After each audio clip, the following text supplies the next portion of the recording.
ابن جوزی रहमतुल्लाह अलैह लिखते हैं कि अस्फहान का एक बहुत बड़ा रईस था। वो रईस अपनी बीवी के साथ अपने घर में दस्तरखान पे बैठे थे। दस्तरखान पे मुख्तलिफ़ किस्म के खाने लगे हुए थे। मियाँ बीवी खाना शुरू करने ही लगे थे कि दरवाज़े पे दस्तक होती है, भूखा हूँ, खाना चाहिए। तो वो रईस अपनी बीवी से कहता है कि ज़ौजा, ये सारा खाना पैक करके फ़कीर की झोली में डाल दीजिए। उसकी बीवी अपने खामन की बात को मानते हुए वो सारा खाना उठाती है और फ़कीर को देने के लिए जाती है। वो दरवाज़ा खोलती है और फ़कीर को देखते ही ज़ोर ज़ोर से चीखें मारने लग जाती है।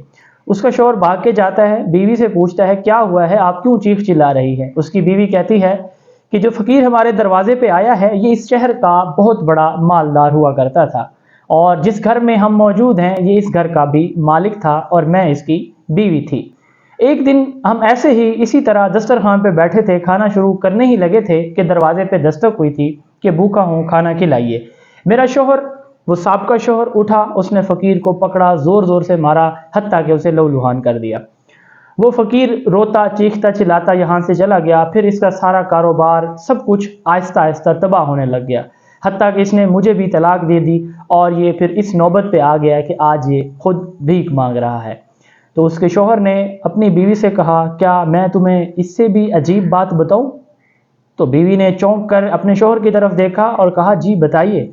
तो शौहर ने कहा, वो फ़कीर मैं था। इस छोटी सी कहानी से हमें ये सबक मिलता है कि अगर कोई अल्लाह के नाम पे हमसे मांगता है, अगर हम अता कर सकते हैं तो ज़रूर अता कीजिए, और अगर आप अता करने से कासिर हैं तो उससे माफ़ी मांग लीजिए। अल्लाह कुरान में फरमाते हैं, जिसका मफ़हूम है कि मांगने वाले को झिटकी भी ना दो। हाँ, अगर आप अल्लाह के नाम पे किसी को दे सकते हैं, आप इस्तात रखते हैं